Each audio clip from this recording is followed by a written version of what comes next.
Olá, alunos! Sejam bem-vindos ao canal da Astra Mundo Jurídico, e hoje vamos dar continuidade aos nossos estudos da disciplina de Criminologia.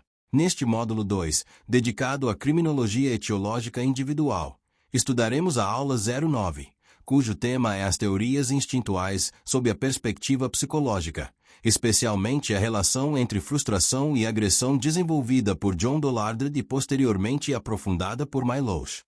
Nas aulas anteriores, estudamos a teoria da agressividade instintiva de Conrad Loren e vimos como a etologia procurou explicar a violência humana por meio da existência de impulsos naturais herdados biologicamente.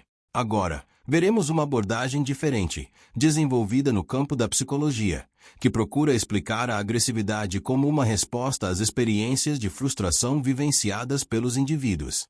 A teoria da frustração-agressão surgiu em 1939, por meio dos estudos de John Dollard e outros pesquisadores da Universidade de Yale. Essa teoria buscava compreender os mecanismos psicológicos responsáveis pelo surgimento da agressividade e sua relação com o comportamento desviante. Segundo Dollard, a agressão é uma consequência natural da frustração. Para compreender essa teoria, é importante entender o conceito de frustração. A frustração ocorre quando um indivíduo é impedido de alcançar um objetivo, satisfazer uma necessidade ou realizar um desejo. Toda vez que existe um obstáculo capaz de impedir a realização de uma expectativa, surge uma situação de tensão psicológica. Essa tensão produz sentimentos como irritação, raiva, ansiedade, revolta e insatisfação. Segundo Dollard, essas emoções tendem a gerar impulsos agressivos. Assim, a agressão seria uma reação provocada pela frustração. A teoria original afirmava duas proposições fundamentais. A primeira afirmava que toda agressão é resultado de uma frustração. A segunda sustentava que toda frustração produz alguma forma de agressão. Em outras palavras, a frustração seria a causa necessária da agressividade. Por exemplo, imagine uma pessoa que perde seu emprego, enfrenta dificuldades financeiras ou sofre uma injustiça. Essas situações podem gerar sentimentos de revolta e desencadear comportamentos agressivos.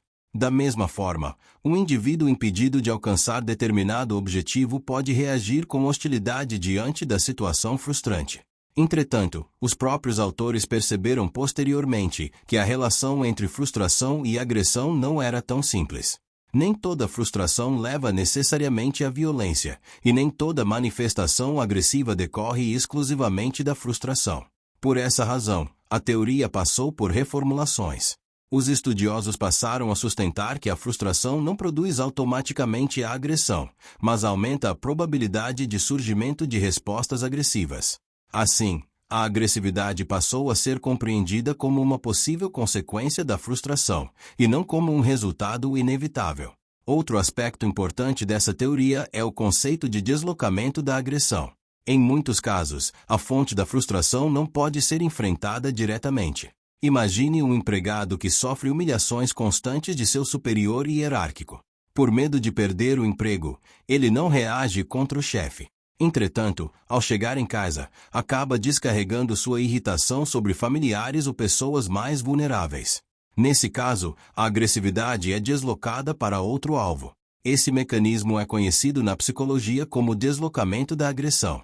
A teoria da frustração-agressão também ajuda a compreender fenômenos coletivos.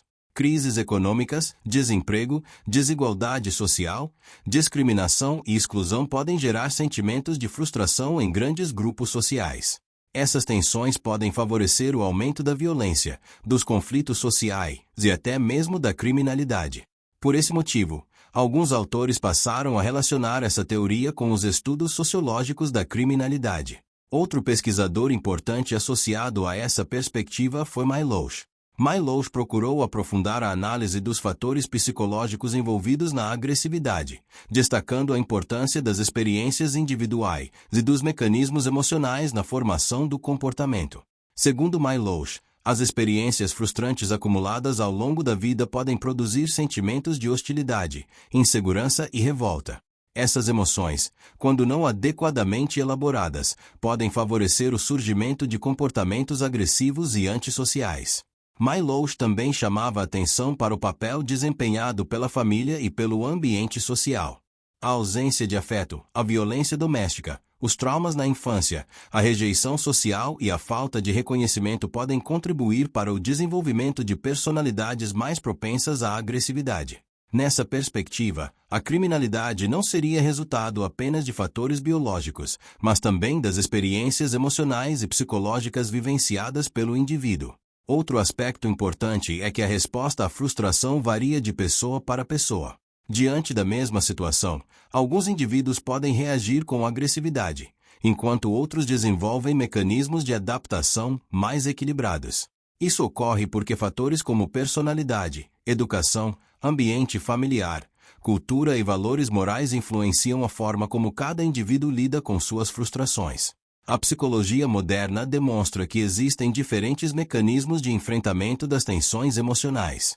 Algumas pessoas conseguem transformar a frustração em motivação para superar obstáculos. Outras recorrem à agressividade, ao isolamento ou a comportamentos autodestrutivos. Essas diferenças demonstram a complexidade do comportamento humano. A teoria da frustração-agressão também influenciou o estudo da violência juvenil. Muitos pesquisadores observaram que jovens expostos a ambientes marcados por pobreza, exclusão, ausência de oportunidades e conflitos familiares podem desenvolver sentimentos intensos de frustração. Esses sentimentos, associados à falta de mecanismos adequados de controle emocional, podem favorecer o envolvimento com comportamentos violentos e atividades criminosas. Entretanto, é importante destacar que a frustração, por si só, não explica a criminalidade. Milhões de pessoas enfrentam dificuldades econômicas, decepções e obstáculos ao longo da vida sem recorrer ao crime.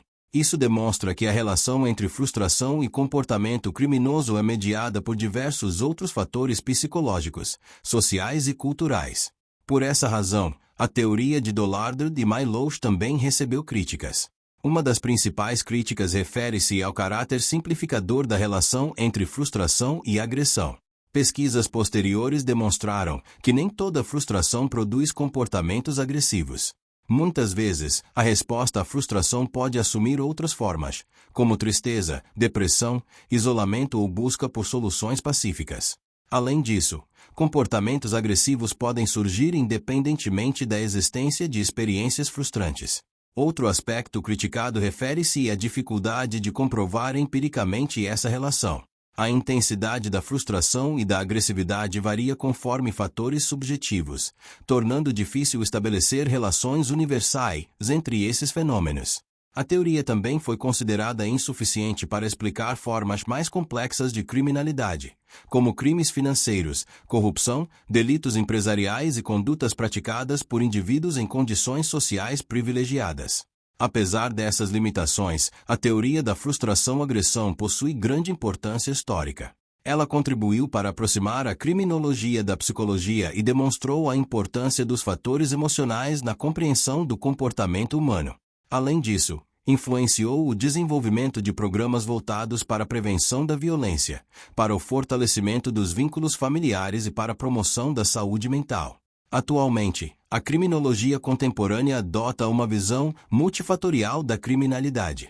Isso significa que o comportamento criminoso resulta da interação entre fatores biológicos, psicológicos, sociais, econômicos e culturais. A frustração pode representar um elemento importante dentro desse processo, mas não constitui causa única ou suficiente para explicar a prática dos delitos. As políticas públicas voltadas para a redução da desigualdade, ampliação das oportunidades educacionais, fortalecimento das relações familiares e promoção da saúde mental podem contribuir para diminuir fatores geradores de frustração e violência. Além disso, a psicologia contemporânea reconhece a importância do desenvolvimento da inteligência emocional, da empatia e das habilidades de resolução pacífica de conflitos como instrumentos fundamentais para a prevenção da agressividade. Portanto, podemos concluir que a teoria da frustração-agressão, desenvolvida por John Dollard e posteriormente aprofundada por Milosh, procura explicar a agressividade como uma resposta psicológica às experiências de frustração vivenciadas pelos indivíduos. Segundo essa perspectiva, obstáculos, privações e dificuldades podem gerar tensões emocionais capazes de aumentar a probabilidade de comportamentos agressivos. Entretanto, a relação entre frustração e violência não é automática nem inevitável. sendo influenciada por fatores individuais, familiares, sociais e culturais. Apesar das críticas recebidas, essa teoria desempenhou um importante papel na aproximação entre psicologia e criminologia e contribuiu para ampliar a compreensão dos aspectos emocionais envolvidos no comportamento humano e na violência. Na próxima aula, concluiremos o estudo das teorias instintuais analisando a contribuição da psicanálise de Sigmund Freud e sua concepção sobre o instinto destrutivo e a agressividade humana. Até a próxima!